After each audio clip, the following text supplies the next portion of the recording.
Baik, Assalamualaikum warahmatullahi wabarakatuh. Waalaikumsalam. Perkenalkan saya Dr. Alia dan tugas pada pagi hari ini dengan Bapak siapa? Husein, Usianya Pak? 45 tahun. Untuk pekerjaan sehari-harinya? Wira swasta Bapak tinggalnya di? di Pemalang. Bapak dan yang kemarin ada keluhan apa ya? Selalu saya bisa bantu.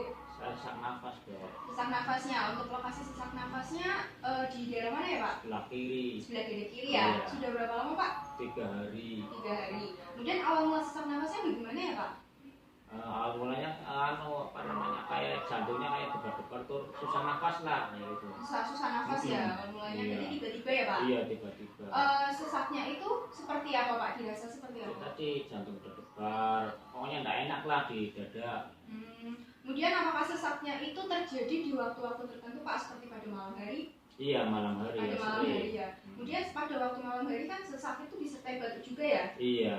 Kemudian sesak nafasnya itu sampai mengganggu aktivitas Pak. Iya, kadang-kadang udah bisa kerja dong. Itu frekuensinya terus menerus bilang timbul atau hanya sesaat Pak? Terus menerus. Terus menerus dan Iya. semakin memberat ya Pak. Berat.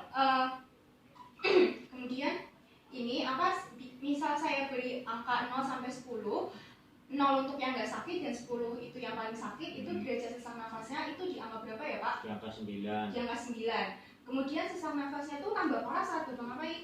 Kalau saya beraktivitas kerja yang berat-berat. Yang berat-berat. Iya. Sesak nafasnya mendingan saat Bapak ngapain atau dikasih apa gitu Pak? Kalau mendingan kalau pas istirahat tidur itu mendingan. Pada waktu Bapak tidur, apakah Bapak memerlukan bantal untuk menyangga kepala Bapak, misalkan 3 bantal? Iya. Jadi kepalanya harus lebih harus tinggi ya Pak? tinggi. Kalau tidak pakai bantal tidak apa nafasnya sesak nafasnya kumat lagi. Kumat lagi ya. Kemudian gejala lainnya apa Pak tadi? Apakah ada batuk? Ada. Batuknya bagaimana? Apakah berdahak? Tidak berdarah. Berdarah? Tidak. Kemudian frekuensinya terus menerus atau hilang timbul Pak? Terus menerus. Terus menerus Iya. ya. Dan apakah disertai dada berdebar juga ya tadi ya? Iya. Dan kelelahan ya Pak? Iya, betul. Baik. Baik, untuk riwayat penyakit dahulu, apakah Bapak mempunyai riwayat penyakit sesak nafas Pak? Iya, sudah 1 tahun. Sudah 1 tahun. Iya. Riwayat penyakit seperti darah tinggi atau hipertensi Pak? Iya, punya. Kemudian diabetes mellitus, Tidak, stroke, tidak, riwayat penyakit jantung Pak, tidak, kemudian gangguan kolesterol, tidak, tidak. Untuk apakah Bapak mempunyai riwayat minum obat?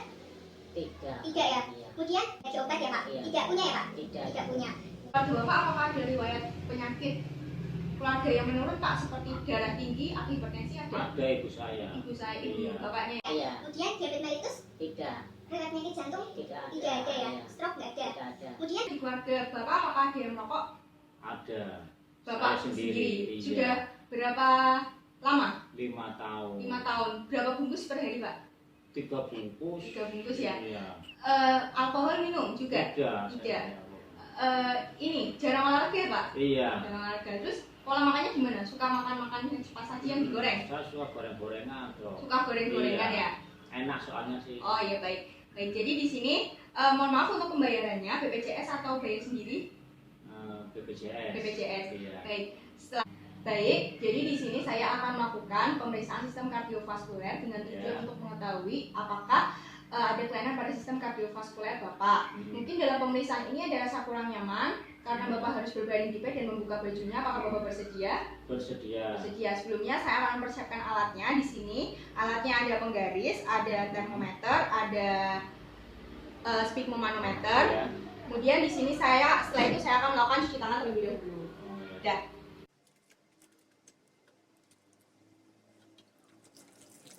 Baik, di sini untuk saya menilai keadaan umum terlebih dahulu. Di sini pasien tampak sakit sedang dan tampak sesak nafas. Kemudian di sini kesadaran pasien kompos mentis dan kulit pasien terlihat lembab dan pucat. Setelah ini saya yang pertama saya akan melakukan pemeriksaan nadi. Pemeriksaan nadi dapat dilakukan pada arteri karotis, arteri brachialis, arteri radialis, arteri poplitea, arteri dorsalis pedis, dan arteri tibialis posterior. Nah, saya akan melakukan pemeriksaan frekuensi nadi pada arteri radialis dekat dengan pergelangan tangan dengan 2-3 jari. Kemudian ditentukan apakah reguler atau irreguler. Di sini reguler, maka saya akan menggunakan tangan kanan dan dihitung frekuensinya dalam 1 menit. Baik, di sini untuk frekuensi nadi dalam 1 menit 120 kali per menit menunjukkan pasien takikardi, kemudian derajat denyutnya raba kuat. Kemudian setelah ini saya akan melakukan pemeriksaan tekanan darah. Yang pertama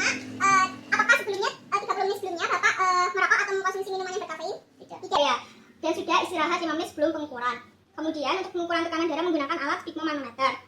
Yang pertama, pastikan lengan yang akan diperiksa itu tidak tertutup pakaian. Kemudian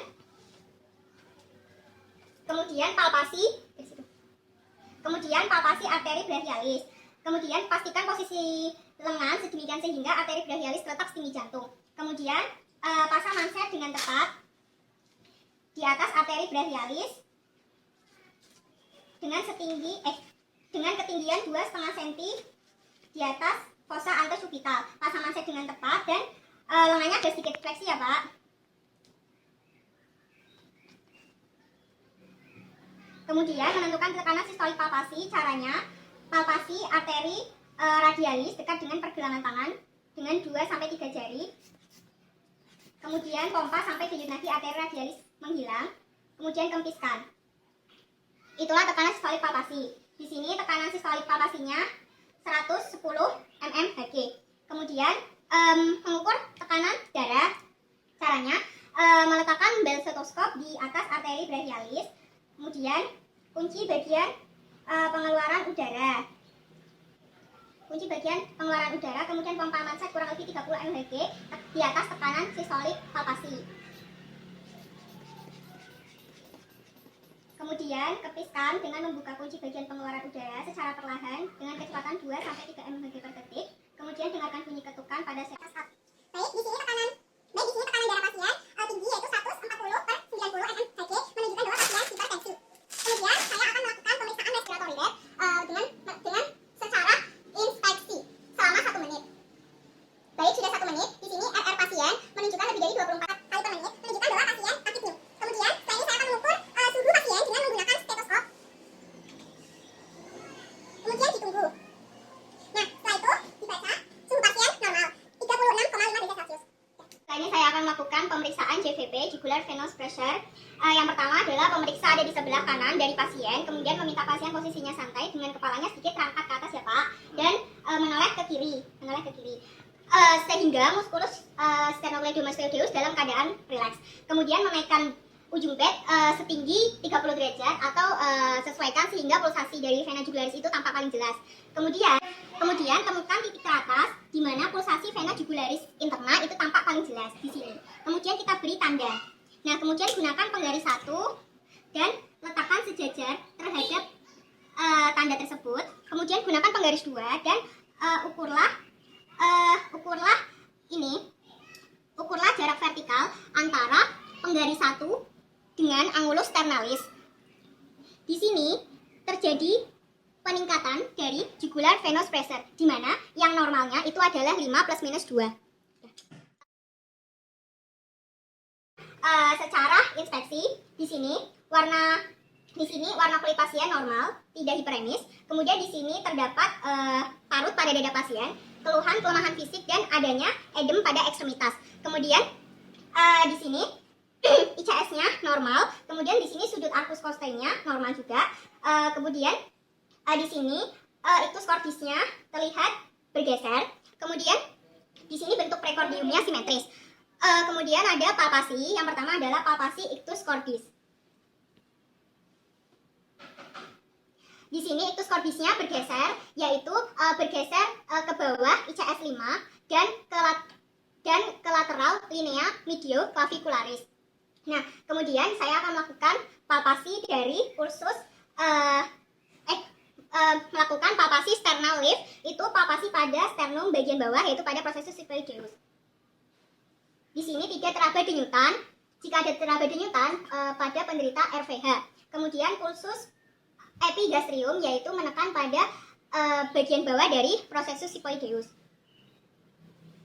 Di sini tidak teraba denyutan. Jika teraba denyutan itu pada penderita RVH. Kemudian selanjutnya adalah pulsus parasternal, yaitu jari 2, 3, 4 diletakkan di ICS 2, 3, 4 linea parasternalis sinistra. Di sini tidak teraba denyutan. Jika teraba denyutan pada penderita RVH. Kemudian yang terakhir adalah trill, dilakukan pada semua katup, yaitu katup aorta, katup pulmonal, katup tricuspid, dan katup mitral. Di sini tidak teraba trill negatif.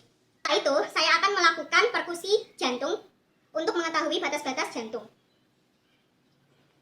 Dimulai dari ICS 2, linea mid clavicularis sinistra. Sono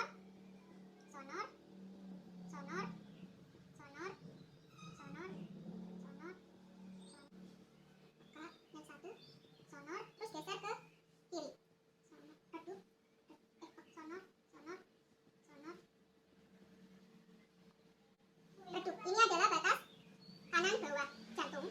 Itu ada di ICS 5, linea para sternalis dextra. Kemudian redup, redup, redup. Sonor, kembali. Ini redup, ini adalah batas kiri jantung atau kiri bawah, itu ada di ICS 5, 1 sampai 2 cm medial, linea mid clavicularis sinistra. Kemudian naik 1 ICS lagi, ICS 4, dimulai dari linea axillaris anterior. Sonor, sonor, sonor. Redup, kemudian naik 1 ICS lagi, dimulai dari linea axillaris anterior. Sonor, sonor, sonor. Redup di sini itu batas pintu dalam jantung itu ada di ICS 3, linea para sternalis sinistra. Kemudian naik 1 ICS lagi, ICS 2, dimulai dari linea axillaris anterior. Sonor, sonor, sonor. Redup di sini adalah batas atas jantung itu ada di ICS 2, linea para sternalis sinistra. Di sini terlihat batas jantungnya mengalami perbesaran. Ini menandakan adanya hipertrofi dari ventrikel atau hipertrofi dari jantung atau kardiomegali. Setelah ini saya itu ada di katup aorta. Punktum maksimum katup aorta itu ada di ICS 2, linea para sternalis dextra. Kemudian di sini aorta 2 lebih dari aorta 1, dan di sini terdengar suara tambahan dari jantung. Kemudian ada katup pulmonal. Di sini punktum maksimumnya itu ada di ICS 2, linea para sternalis sinistra. Kemudian katup tricuspid dan terdapat suara jantung tambahan. Kemudian di sini ada katup tricuspid. Punktum maksimumnya itu lokasinya ada di ICS 5, linea para sternalis sinistra. Kemudian katup mitral. Di sini punktum maksimumnya itu tadi ada di bawah dari ICS 5 dan ke lateral linea mid clavicularis sinistra. Kemudian di sini terdengar bunyi jantung tambahan. Kemudian saya akan membandingkannya dengan irama pada nadi arteri radialis tangan kanan.